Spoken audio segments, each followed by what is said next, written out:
Ready? Yeah, Good. let's do this. Hej och välkomna. Här är jag med Petey Rancel, komiker från New York. What up? Hi Petey. What's up, brother? How are you? Yes, fine. How are you? Just another day in paradise, man. Good, man. Look, you're my guest, so you get to start. You ask me three questions. I ask you three questions. One and one and one and one and like that on. So I've seen your show before. good, but you don't speak Swedish that much. I don't, right? but my girlfriend does, so she translates. Baby, Okay. I love you. Cool.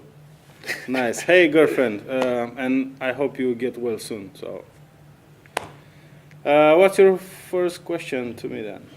Why comedy? Why comedy? Well, I guess it's for me the best way to express myself. I always was kind of I don't know, half a clown somehow. It was like the easiest way for me to get attention, and I always enjoyed the laugh, me laughing and others laughing too. But when you actually get your stuff together in order to make others laugh, whatever you do, even if you just do the monkey or something, it feels like you've succeeded. So it was a really, since a early stage, I actually understood this small bite. Even, it's like other guys had other stuff to impress girls, for example.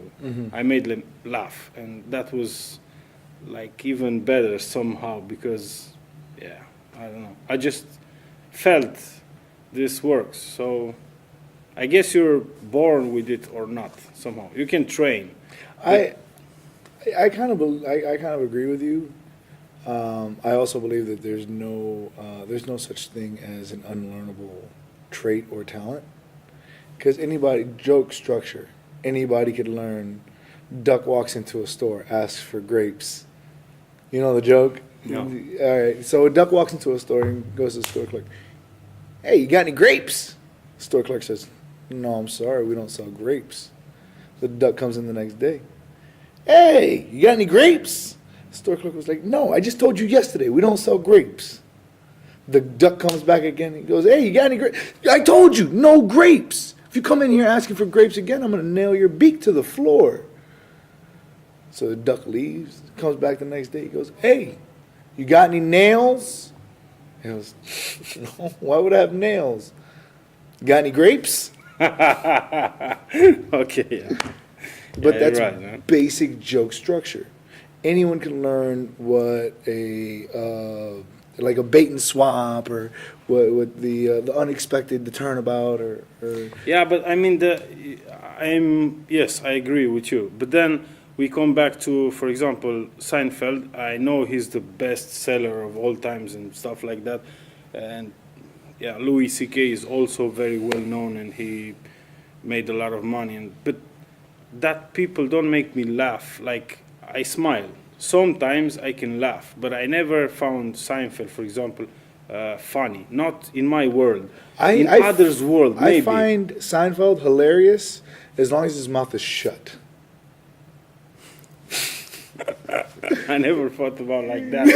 But I mean, if, for example, Ari Spears or Ed Griffin or Bill Burr just starts talking, I'm like, I know he's going to say something in the first 15 seconds that I'm going to laugh to. It's like their way of seeing things. No matter what they're talking about, they have this, well, I call it talent. It's their way of seeing things. For other people, may be obsolete, may not function, but it functions for me, for example, in my world. So I don't. You can train yourself to a certain point, but then if you do a live show, somebody just says, "Come on, man, you're in an audience on a show, right?" And they say, "Oh man, here's Petey. Come on, man, let's do some stuff, 5 minutes, 10 minutes, I don't know, just give us something." And there, you cannot just say the same stuff that you said yesterday, or your 5 or 10 minutes that are already like this. You have to pick up something new or do something or talk to people, take some jokes out of this conversation. And I don't think that whatever you do, how much do you train, I don't think this natural gift of just comes with training. I think you need some. But here's the thing. It's so some background. Yeah, some background too. You need some background. Well, you have, all right. You mentioned Louis C.K. Yes. Louis C.K. is one of those people that he says it himself. He was not funny for the first 25 years of his career. But he still made a living. Man. He still made a living off of it, right? He was funny. Everybody's funny. I've never met a person that's not funny. Because even the person that's super serious, if they're super serious in the wrong moment, that's fucking hilarious. Yeah. It's hilarious. So who is the one that's going to tell you what's funny and what's not funny? It's situational. That's why they call it comedies. Situational comedies. That's why you write a show sitcom. about That's what the light bulb just went off. What the fuck, man? I never knew what sitcom means, and I was like, people using it all the time. It's going to be. I talked to Eric. 2 weeks ago about show that I'm trying to put up, and he was like, "It's going to be some sitcom," and I was like, "Man, I don't really know because I don't know what the fuck sitcom is." Yeah, people just comedy. sitcom. What sitcom? So situational comedy, man. Thank you. That's like in the past 15 years, the first person who came with a fucking explain. Thank you. Perfect, bro. I love it. But yeah, dude, that's the thing. If you see the guy that's serious like that, or even one tear rolling down his face, if you see him at a funeral, it breaks your heart. But you take that same tough son of a bitch and you put him in a Disney fireworks show. At the end of the day at Disney, when Magic Kingdom, where they're doing all the fire, and the guy's looking serious, and then you see one tear roll down his face. Yeah, that is a golden line for, like, write that down. Put that in a movie somewhere. Because it's hilarious. So your perspective is always funny to somebody. Your situation is always going to be funny to somebody. How many people do you know that they don't laugh when they go to a funeral? And it's their way of reacting. It's their way of coping. That's really interesting, man. My first question to you. What do you have been in Sweden for how long? 3 weeks. 3 weeks. And you have been in how many clubs, comedy clubs? Only 3. Only 3. But okay, I've only performed once. Yeah, but it's a lot. Anyway. But not here in Sweden. I went to the comedy clubs when I was in Amsterdam. Because I went to Amsterdam for a few days as well. Why do you think about Swedish stand-up? Or, I mean, in the States you have like maybe the best culture. What's your impression of what you have seen here? All right, so honest. Yeah. No, hey, homie, you never have to say that with me. I'm sorry. My bad, man. My bad. So I think that cultures are different all over the world. I've done everything from work in Iraq as a defense contractor. Shit. To I've been a truck driver up and down the United States. I've worked in nightclubs. I used to sell window shutters to old people in Florida. Like electronic motorized shut. So I've met all kinds I was stationed in Japan for 2 years. I've met all kinds of people, all kinds of cultures. I'm Cuban. Like, my parents come from you mentioned culture, the U.S. has the best culture. The U.S. No, I mean the stand-up culture. Comedy-wise. Yeah, comedy-wise. But it doesn't. No. It has the most famous, the most well-known, the most recognizable. People find comfort in things that are familiar. So you recognize American comedy because it's readily available. Therefore, you relate more to it than you relate to, Yugoslavian comedy. Yeah. Even though I they're know from nothing about you, Yugoslavian comedy. you know nothing about you, and you're closer to Yugoslavia than you are to the United States, being from Romania. Yeah. That's So true. it's, and you should be able to identify with their cultural comedy more so than the United States. But you're over here with a baseball cap on in Europe. And that's well, it might be a baseball cap, but it has D on it. Yeah, was- you're a big fan of the D. No, my name is Damian. So I know, but the culture. I saw this one right But- now in Copenhagen 2 days ago, and I bought it because it has D on it. So I don't Yeah. have to make my own cap with a D on yeah, it. yeah, yeah. But I'm not a fan of baseball. I just But love the it's cap. still, So yeah, but it's still a cultural thing. How common is it to walk? On the way here, I saw a guy in Sweden wearing a Boston's Red Sox baseball hat. yeah, it's. I don't think. So it's not about American comedy culture being the best. It's just the most well known. Because I know of Cuban comedians. You want to look up something? Look up Tres Patines. Tres patines. Tres Patines was one of the most hilarious Cuban comedians in history. Look up the Fonomemecos. They were a Cuban I have radio. to write that down. But I'll tell you about it later. But they were a radio talk show group in Cuba. They got exiled from Cuba for making fun of the president.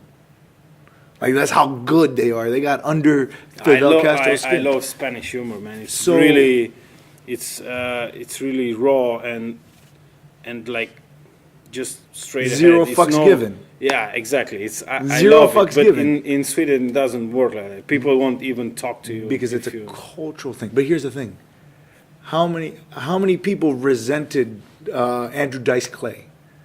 You know the guy. So I was balls deep in this 8-year-old. Ah, shit, man. Yeah, that guy made it when the Bible thumpers had the TV stations by the throat. This guy, he was banned from live television, banned from TV, and he made millions, saying something that is still a taboo conversation today. Go up there and make a incestual joke or make a reference to pedophilia on stage. See if you don't get booed out of any club in the country, in the world, because you don't have, and that's where it goes back to what we were talking about before, where the Seinfelds get separated from the Richard Pryors. People say Seinfeld is Richard Pryor is the best comedian to ever walk this planet, in my opinion. There's never been a comedian that's been more real than Richard Pryor. And that's why I don't sculpt my comedy around what I believe, how he was, or I am Petey motherfucking Rancel. You heard my jokes. Yeah. I talk about my parents doing cocaine when I was a child. You think that's tasteful? Well, if you make it sound funny, then it's funny. It's just like that. Exactly. So it's not about finding out what's funny. It's finding about what tools you have. Yeah, And- but I mean, it's we go to. Yeah, I've talked about this several times, and I think it's a no end zone. I mean, you can talk Yeah. about it all Oh. day long. It's not about what you say or what you're talking about. It's how you say it. Exactly. So Yeah. there's no. I don't think there's a thing that you cannot make a joke on, as long as the joke is funny. Exactly. So- That's very true. But sometimes your personality might not be able to convey that because on stage, I don't even speak Swedish, and I thought you were funny on stage Thank you, man. just because of your demeanor, how you were up there, and you were just like, all right, I'm not gonna put any structure to this. I'm just gonna say this, and y'all motherfuckers gonna laugh, regardless of how you feel about the situation or subject. Thank you. That works. Now, what you have to do is realize that when you're on stage, you're not a thermometer. You're not supposed to regulate to the room. Yeah, You're I supposed have to be a the thermostat. big problem with that because I never thought myself as thermometer. think about myself as a thermostat, and I don't even want to think about the other option. It's not in my book. It's not in my list. So, but as human beings, remember, comedy is nothing more than the profession of psychology. Comedy is just psychology, because you have to understand the psychology of a human being to find what pulls out that involuntary reaction of laughing. Because you can make anyone laugh. Anyone can make anyone laugh. You just have to tickle them. Sometimes physically. Other times audibly. Man, you did psychologically. Your homework. You really did your homework. Wow. This is just life experiences, man. Look, about my question, what do you think about Swedish comedy, stand-up comedy? I think that it is funny. I think that it is funny, and I think that the people in Sweden have an understanding of sense of humor. It's up to you to be the comedian that they need, because it's every culture is different, but people are always the same.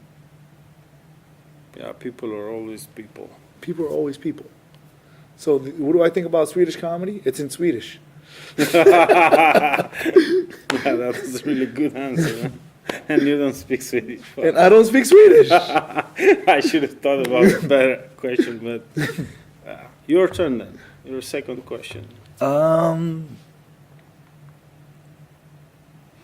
Who do you love more, yourself or the audience? Well, I don't even have to think about that. I think it would be a lie to say everything else than myself.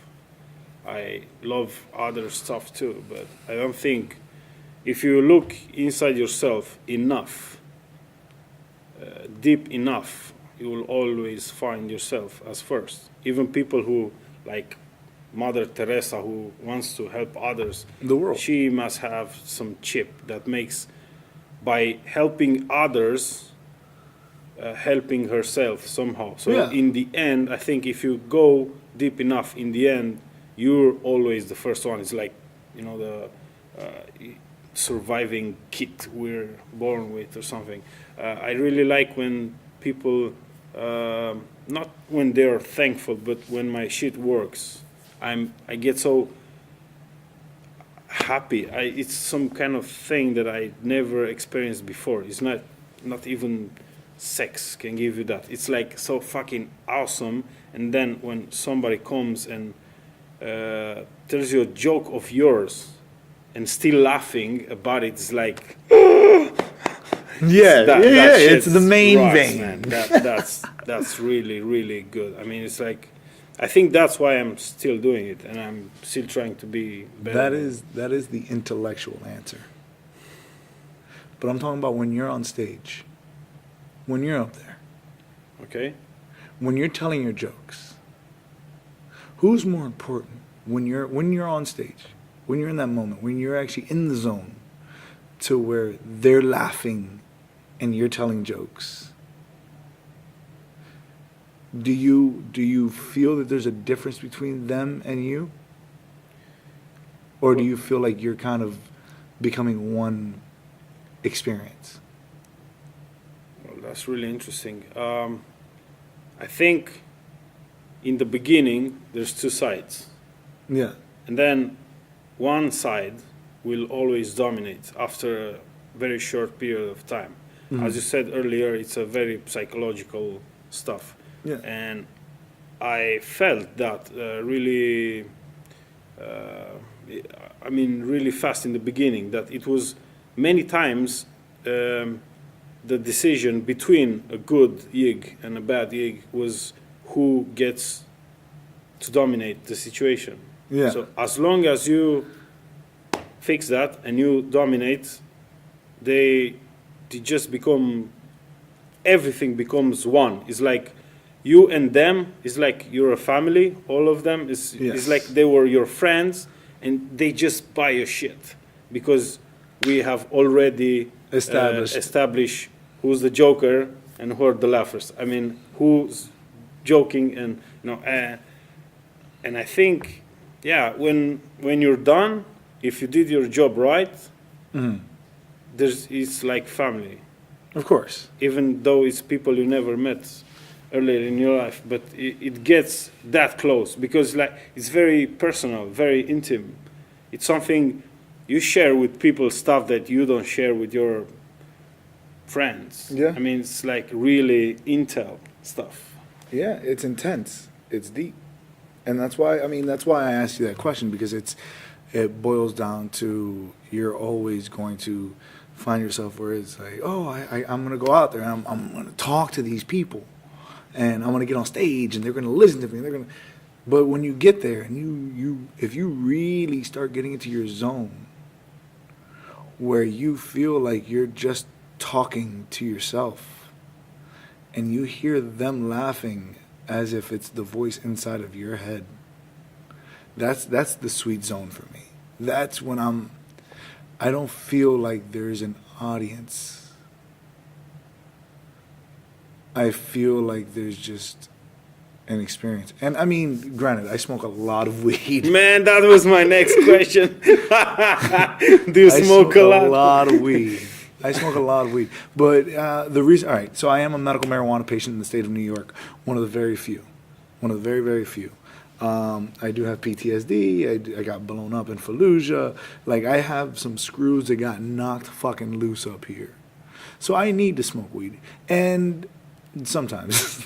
Other times I do it recreationally. There's an explanation, so. No, but that's part of why I love to smoke weed, is because it gives you that insight of you become one with your audience.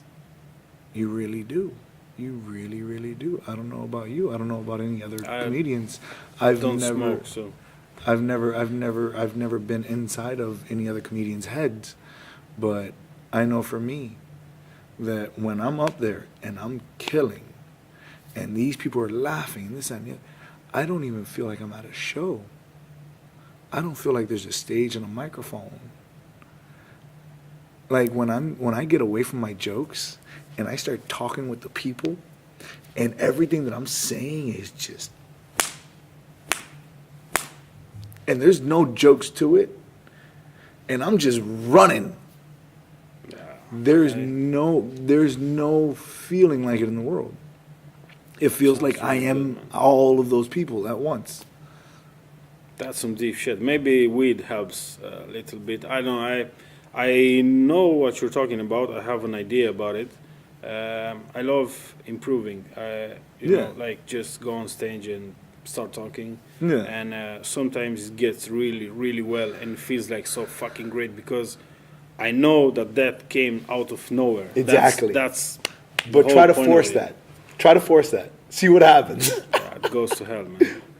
To hell in a handbasket. Look, like this that. is my second question. Is a very cliche question, but yeah, fuck it. Why Sweden, man? I mean, you already told me that you're planning to move to Europe from the States. Possibly. And I'm wondering why Sweden?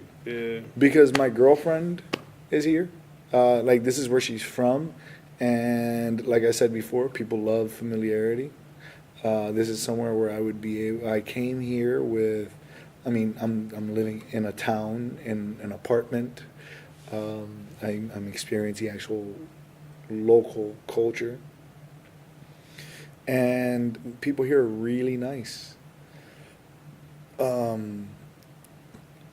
like the socialistic approach that they take to government. I mean, I know that it's kind of under attack now with the new parties that are emerging and stuff, and I've heard that there's an uprise and a little bit of a racist party that's got like 20% of the House. So I know they right now it's going down. All right. Well, I don't know enough about the politics here to make a sound decision on just the politics of it, but I don't feel the capitalistic demon that reigns over the United States here. There's like I came from a really, really, really poor background. And I've gone up to where I was making 6 figures a year. My dad, What means 6 figures a year? 600 or over $100,000 a year. Okay, that's nice, man. That's like 1 million Swedish crowns. Yeah. Oh man, that sounds good. Yeah, I was Still living. have some? That was before I started smoking, so I hated myself. I tried to buy happiness with that. Didn't exist. I didn't start smoking weed until I was 27. Changed my life. How old are you? 33. Oh, nice. So just 6 years. Yeah. On weed. Yeah, dude. And I used to be really overweight. I mean, I'm pudgy now again because I have a girlfriend.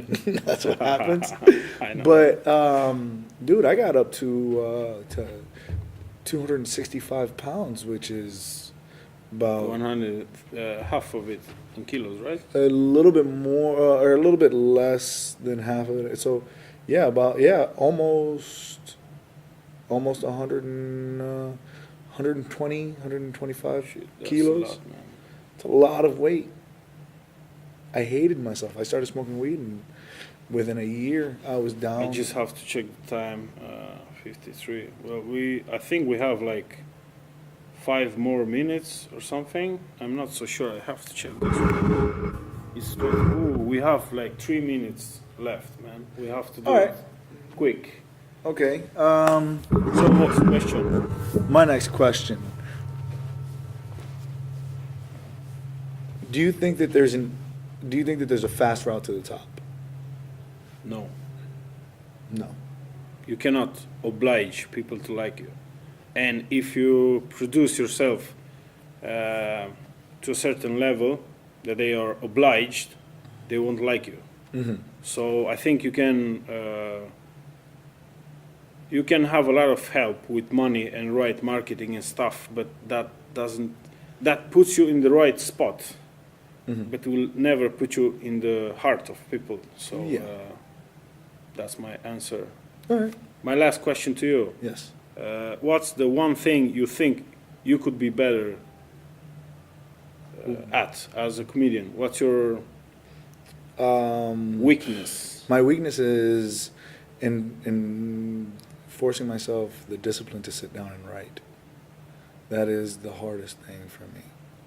Okay, Yeah, I'm it's the really hardest thing. sorry that these last two questions have been so like fast and harsh, but we have just a half an hour, so And I thank think you very much. we got a lot of good information out there. And Yes. thank you very much for having me. It's an honor.